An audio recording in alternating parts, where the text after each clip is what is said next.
A paz, irmãos, tudo bem? Boa tarde.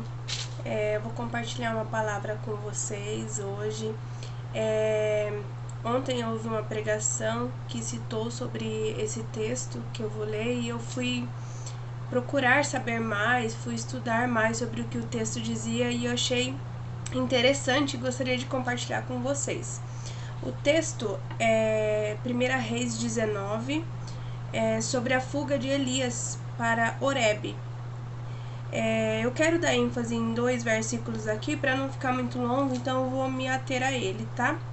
Que é o 3 e o 4, que diz assim: Elias teve medo e fugiu para salvar a vida. Em Berseba de Judá, ele deixou o seu servo e entrou no deserto caminhando um dia. Chegou a um pé de giesta, sentou-se debaixo dele e orou, pedindo a morte. Já tive o bastante, Senhor, tira-me a vida. Não sou melhor do que os meus antepassados. Eu vou me ater a esses 2 versículos, né? Então, eu gostaria de fazer uma pergunta. Por que Elias se escondeu? Eu vou fazer só uma introdução aqui e eu depois vou mencionar sobre algumas coisas que eu anotei aqui. Elias na caverna é um lembrete que até os mais fortes podem ser fracos. Porque Elias, ele foi um dos profetas mais emblemáticos de Israel. Ele foi um dos homens da história da humanidade que presenciou de forma mais extraordinária as claras manifestações do poder de Deus. Então, se Elias, esse mesmo Elias que viu os mortos ressuscitarem pelo poder do divino através do seu ministério, ele viu Deus controlar diretamente a natureza, secando a terra e depois mandando chuvas torrenciais. Viu o fogo descer do céu, da parte do Senhor. Esse Elias, que era um profeta emblemático, que tinha vivido experiências maravilhosas com Deus, ele fugiu para uma caverna. E por que ele fugiu para essa caverna? Elias na caverna é uma prova de que os milagres não mantêm ninguém de pé. O que mantém o servo de Deus ativo em seu serviço é a comunhão com o Senhor na obediência à sua palavra. No capítulo anterior, no 1 Reis 18, a gente pode imaginar que então o fato de Elias ter fugido é porque tinha acontecido alguma coisa muito ruim, de que tinham feito algo muito ruim ou de que estavam acontecendo coisas ruins. Mas quando a gente lê o capítulo 18, a gente vê que era o contrário.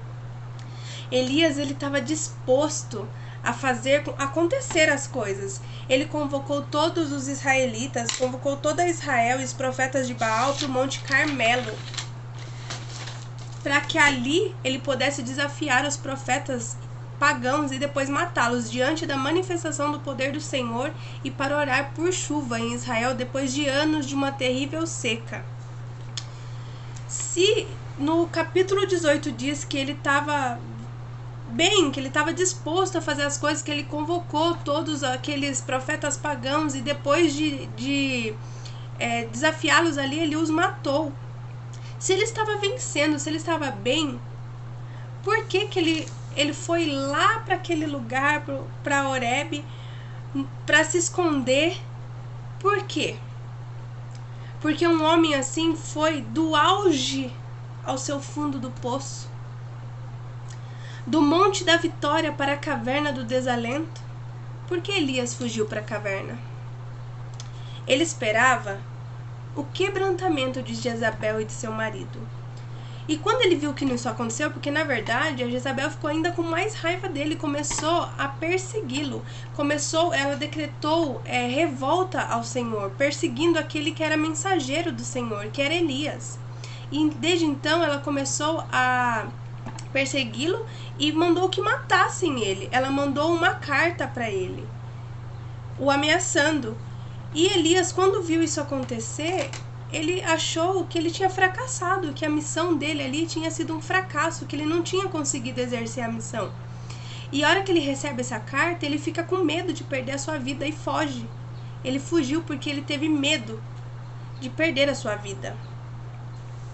Então Elias achou que tinha fracassado sua missão, e o profeta, quando ele recebeu a carta, como eu disse, ele fugiu. E quando ele foge para a direção de Berseba, no meio do caminho ele não consulta Deus sobre o que ele está fazendo. Ele simplesmente agiu de acordo com as circunstâncias que ele estava vendo a situação.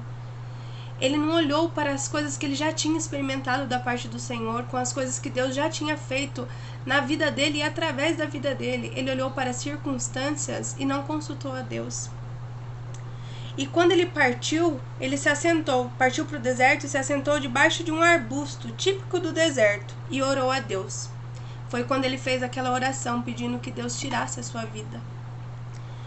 E ele orou e dormiu. Ele fez essa oração pedindo que Deus tirasse a sua vida, que ele estava no limite, né? Ele estava já exausto. E quando ele faz essa oração e dorme, ele é acordado depois por um anjo. O anjo o acorda e deixa comida ali para que ele coma. Deus providenciou alimento para ele no deserto. Ele se alimentou e voltou a dormir. E ele acordou novamente com um anjo dizendo que ele deveria se alimentar. E esses 2 alimentos que ele fez, essas 2 refeições que ele fez, garantiu que ele ficasse os 40 dias e 40 noites no deserto. E ele andou por cerca de 400 quilômetros, quase 400 quilômetros em 40 dias e 40 noites. Foi quando ele chegou a Horebe e entrou na caverna, onde ele passou a noite. Ele estava exausto, abatido, estava disposto a desistir do seu ministério e até da sua vida. Mas foi na caverna que Deus falou com Elias. Em vez dele repreender Elias, xingá-lo, fazer qualquer coisa do tipo, não. Ele tratou o seu filho de forma paciente, como ele nos trata, de forma atenciosa, quando a gente passa por um momento de desespero. O Elias tentou ali se justificar com Deus, mostrando que o seu ministério, que ele tinha feito tudo, que ele tinha sido fiel, que ele tinha sido zeloso ao ministério que o Senhor tinha dado. Ele alegou que os israelitas estavam querendo o fim dele. Ele se disse sozinho, ele se disse que estava se sentindo sozinho ali. Ele tentou se justificar para Deus. Então Deus o ordenou que ele saísse da caverna para o monte e se colocasse perante o Senhor. E aqui eu anotei alguns pontos que a Bíblia diz que veio um vento muito forte, mas o Senhor não estava no vento. Depois veio um grande terremoto que abalou o monte, mas o Senhor não estava no terremoto. Na sequência veio um fogo, mas o Senhor não estava no fogo. Por último, o texto bíblico diz que veio um ciclo tranquilo e suave. Foi então que Elias saiu e se colocou à entrada da caverna. Nesse momento ele ouviu a voz do Senhor e, para sua surpresa, Deus lhe fez a mesma pergunta. O que você faz aqui, Elias? O que fazes aqui, Elias? E mesmo ele tendo agido pelas aparências, em vez de agir pela fé, Deus restaurou para seu serviço e lhe preparou para que terminasse o seu notável ministério. Ali, na saída da caverna, Deus deu algumas direções para Elias. E assim, como para esse vídeo não ficar longo, eu gostaria que vocês lessem o capítulo 18 e 19 para que vocês entendam mais sobre esse texto, entendam mais sobre essa passagem. E é importante essas diretrizes que Deus deu para Elias, mas eu não vou mencioná-las aqui para esse vídeo não se estender muito, que eu já estou finalizando. E assim, pela paciente misericórdia do Senhor, o episódio de Elias na caverna terminou com o profeta tratado e restaurado por Deus. O que a gente aprende com Elias na caverna? A gente aprende que Elias na caverna nos ensina o quanto é doloroso sair da vontade do Senhor. Elias na caverna nos ensina que Deus tem sua forma particular de agir. Elias na caverna nos ensina que não podemos nos esconder atrás de justificativas. Elias na caverna nos ensina que Deus cumpre seu propósito, apesar de nós. Elias na caverna nos ensina que não devemos nos esconder de Deus. Devemos nos esconder em Deus e não numa caverna. Deus cuida de nós e nos restaura, a ponto de entendermos que o lugar mais seguro a se estar não é dentro de uma caverna, e sim dentro da sua vontade. Que possamos descansar,